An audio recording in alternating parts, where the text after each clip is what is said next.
teman-teman, welcome back to Engineering Career Center channel bersama saya Ria Aprilia, your truly upgrading partner.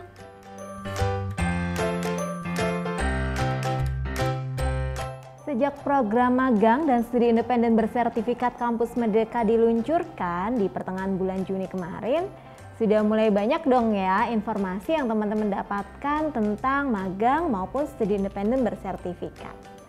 Nah, baik itu informasinya dari Kemendikbudristek, dari kampus teman-teman masing-masing maupun dari perusahaan. Apalagi kemarin juga sempat ada ya Festival Kampus Merdeka yang menghadirkan 42 perusahaan yang buka program magang dan studi independen untuk sharing dan present bagaimana sih gambaran program di tempat mereka kepada teman-teman semua. Buat teman-teman yang masih ketinggalan, kemarin nggak sempat nyimak Festival Kampus Merdeka, boleh banget nanti dilihat ya di YouTube-nya Kampus Merdeka. Di situ ada banget kok disimpan bagaimana presentasi 42 perusahaan yang bisa teman-teman simak lagi. Nah, cuman dari berbagai macam sosialisasi yang sudah dilakukan terus-menerus, ternyata masih juga banyak pertanyaan yang masuk nih ke DM saya maupun di ECC. Salah satunya adalah masih adanya kebingungan sebetulnya studi independen itu yang seperti apa sih? Apa bedanya antara magang dengan studi independen? Terus bagusnya aku milih yang mana nih? Apakah bagusnya milih magang atau yang studi independen? Nah, kali ini di video kita bakal bahas banyak hal lebih mendalam tentang studi independen. Buat teman-teman yang masih ketinggalan belum nyimak video tentang pembahasan magang, baik itu Q&A maupun tips cara memilih tempat magang yang tepat sesuai dengan passion, bisa disimak nanti, linknya saya taruh di description box di bawah ya. Oke, nah kita mulai aja deh pembahasan tentang studi independen. Kita bahas dulu dari sisi persamaannya. Apa sih persamaannya dengan program magang? Nah, ada 4 hal nih yang sama. Yang pertama dari sisi ada project yang dikerjakan secara berkelompok. Nah, kenapa kok berkelompok? Karena ini bakal meningkatkan skill multidisiplinmu dan bekerja sama secara kolaboratif dengan orang lain. Ini penting banget untuk future skillmu di masa depan. Oke, yang kedua bakal ada mentoring yang intensif sifatnya. Yang ketiga bakal juga berjangka waktu panjang. Nah, kalau biasanya kan teman-teman kadang kalau magang yang sudah-sudah atau sebelum-sebelumnya ada juga ya yang magang cuma 1 bulan, 2 bulan begitu ya. Nah, magang dan studi independen bersertifikat ini jangka waktunya 4-6 bulan, artinya full 1 semester teman-teman lakukan di luar kampus. Nah, kemudian yang keempat sama-sama mendapatkan sertifikat dari industri yang itunya nanti bernilai tinggi saat teman-teman meneruskan ke jenjang berikutnya. Oke, nah tadi persamaannya banyak banget ternyata ya. Lalu apa dong bedanya? Kenapa kok harus dibedakan? Kenapa tidak menjadi satu program yang sama? Perbedaannya terletak pada prosesnya teman-teman. Simpelnya, studi independen itu adalah teman-teman belajar atau berkuliah di luar kampus. Kuliahnya itu atau belajarnya di industri yang sesuai dengan minat teman-teman. Oke ya, jadi nanti saat di studi independen teman-teman setelah seleksi akan full ada pembelajaran, ada kurikulum, ada silabus yang lengkap juga pembelajaran apa saja yang akan teman-teman lalui begitu. Dan modelnya juga bisa macam-macam. Bisa asinkronus dengan online course video seperti di Udemy misalnya ya. Jadi teman-teman akan ada learning management system sendiri, kemudian bisa akses online course itu, nanti ada soal-soal atau hal yang perlu teman-teman selesaikan di sana. Dan itu bisa terpantau begitu ya, karena memang sistemnya bisa memantau progres pembelajaran teman-teman semua. Atau bisa juga modelnya sinkronus. Sinkronus itu live video seperti online Zoom, kemudian Google Meet dan lain sebagainya dengan berbagai aplikasi yang bisa teman-teman sesuaikan dengan nanti tempat studi independen masing-masing gitu. Oke, jadi model pembelajarannya bisa asinkronus, bisa sinkronus, dan bisa juga double dua-duanya. Asinkronus dulu, kemudian proses sinkronus untuk diskusi lebih mendalam atau praktek yang lebih mendalam maupun solve the case dengan para mentor. gitu. Itu perbedaan yang pertama dalam hal proses ya teman-teman. Perbedaan yang kedua dalam hal mentoring. Kalau magang, mentor itu satu mentor maksimal cuma boleh handle 10 mahasiswa. Kenapa? Karena mahasiswa yang di tempat magang itu juga akan bekerja, begitu juga mentornya begitu ya. Jadi memang tidak bisa handle banyak sekali mahasiswa dalam satu waktu. Sementara untuk studi independen, satu mentor bisa handle maksimal 25 mahasiswa. Nah, sekali lagi ini jumlah maksimal ya teman-teman. Ada juga tempat studi independen yang punya kebijakan khusus tidak bisa handle lebih dari 15 misalnya, itu bisa saja terjadi gitu.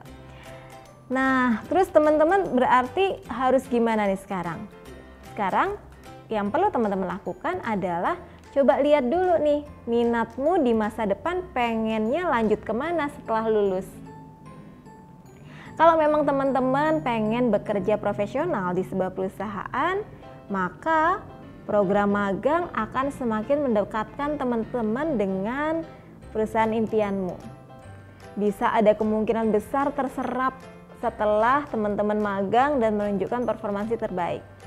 Apalagi kalau teman-teman sudah di semester-semester akhir nih, semester 6, semester 7, semester 8 begitu ya, sudah akan mulai memasuki dunia kerja dan memang pengen untuk menjadi karyawan yang bekerja di perusahaan, maka magang bisa dipilih. Nah, kalau teman-teman masih punya pandangan atau masih pengen eksplorasi lebih jauh lagi, masih pengen belajar lebih banyak lagi, bisa pilih yang studi independen. Khususnya buat teman-teman yang saat ini masih di semester 5 begitu ya, yang masih awal-awal, mungkin ada beberapa mata kuliah yang masih belum diambil begitu, bisa nih untuk pilih juga yang program studi independen. Nah, di studi independen ini pun bisa mengantarkan teman-teman sesuai dengan nanti pilihan karir teman-teman di masa depan.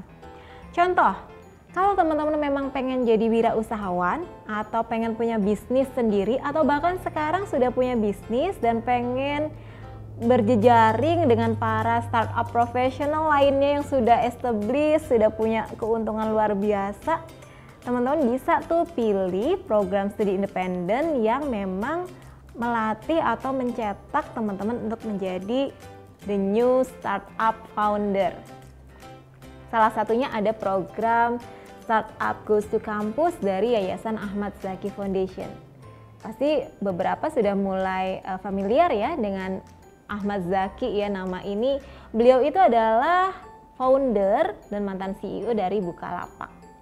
Oke, jadi asik banget dong ya pastinya bisa menimba ilmu dari praktisi dan ahlinya langsung. Itu yang akan teman-teman dapatkan tuh kalau nanti di studi independen. Atau contoh yang lainnya lagi, kalau teman-teman nggak pengen jadi wirausaha, tapi teman-teman tetap pengen bekerja profesional, studi independen juga bisa. Teman-teman bisa belajar dunia IT misalnya di Binar Academy atau di Coding Academy atau macam-macam program lainnya ya. Bisa juga mendapatkan sertifikasi kompetensi dari Microsoft atau dari Apple Developer Academy. Nah, di situ kan betul-betul perusahaan-perusahaan berkancah internasional yang nantinya kalau teman-teman sudah pernah belajar di situ, saat ditaruh di CV dan portofolio itu bakalan jadi sesuatu yang bisa menjual saat teman-teman pengen melamar atau apply di perusahaan. Terus kalau ternyata teman-teman punya jiwa savior yang tinggi, suka berbagi dengan orang lain, pengen do something for the better world, pengen bikin dunia ini jadi tampak lebih baik gitu ya, pengen merubah dunia begitu, teman-teman juga bisa bergabung studi independen belajar di NGO atau LSM.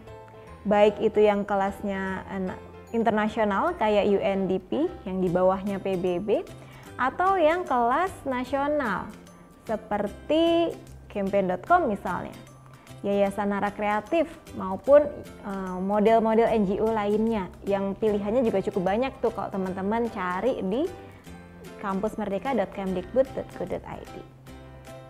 Oke, jadi di sana nanti teman-teman bisa belajar banyak hal dari mulai gimana sih caranya membangun sustainable development growth di sebuah wilayah gitu, sehingga kita sebagai generasi muda bisa turut mengembangkan ekonomi di wilayah kita atau di wilayah tempat lain yang masih tertinggal. Nah, itu bakalan kepake banget kalau nantinya teman-teman punya concern yang sama dan pengen berkarir di NGO. Nah, kemudian kalau yang pengen jadi akademisi gimana dong, Kak? Kalau pengen jadi akademisi bisa juga ada tuh studi independennya yang bisa melatih teman-teman untuk menjadi akademisi yang generasi Z, akademisi yang kreatif, inovatif, dan menarik, yang modern, yang futuristik. Nah, ada Zenius. Nah, teman-teman juga bisa belajar tuh di situ. Kemudian juga ada sekolahmu dan lain sebagainya, di mana teman-teman bakal belajar bagaimana membuat konten pembelajaran yang menarik dan juga basisnya digital gitu ya teman-teman. Jadi bakal banyak banget nih pilihan yang bisa juga kamu telusuri, kamu eksplorasi tentang studi independen yang gak kalah menariknya dengan program magang gitu ya. Nah, terus selanjutnya berarti pilihan gimana dong? Pilihan ada di tanganmu teman-teman. Jadi silahkan lebih tertarik ke yang magang, silahkan apply. Kalau mau tertarik ke yang studi independen juga silahkan apply dari sekarang, karena batas waktunya kan singkat ya teman-teman, maksimal 31 Juli. Dan saat ini pun sudah mulai ada loh perusahaan yang sudah mulai proses seleksi. So kamu jangan sampai ketinggalan, jangan kelamaan mikir, jangan kelamaan galau, cepetan bergerak, cepetan apply biar nanti kamu bisa lanjut ke proses berikutnya. Nah, kalau terus apply dan sudah lolos proses seleksi, jangan lupa diskusikan ya dengan dosen pembimbingmu maupun kaprodi untuk bisa dibantu mata kuliah mana saja nih yang memungkinkan untuk dikonversi dari program yang kamu pilih begitu. Dan juga nantinya bisa membantu kamu untuk ngurus kartu rencana studi di semester depan. Karena itu pastinya kan teman-teman tetap aktif sebagai mahasiswa ya saat mengikuti program ini. Jadi bukan yang cuti dari kampus gitu. Jadi teman-teman karena tetap aktif, jadi pastikan nanti juga ada kartu rencana studi yang teman-teman isi untuk bisa tetap mengikuti program magang atau studi independen bersertifikat. Oke, nah kalau teman-teman masih galau, masih bingung passionku tuh sebenarnya di mana sih? Yang tadi kata Kak Ria, berarti aku bisa nih coba di NGO. Kamu bisa coba cek deh bagaimana sih sebetulnya minat karirmu di website ecc.co.id di bagian online personal assessment. Nah, tesnya itu gratis, dilakukan secara online, jadi bisa kamu lakukan kapan saja dan di mana saja, kapanpun kamu siap. Dan juga hasilnya langsung bisa kamu dapatkan, bisa dilihat secara langsung dan semuanya gratis.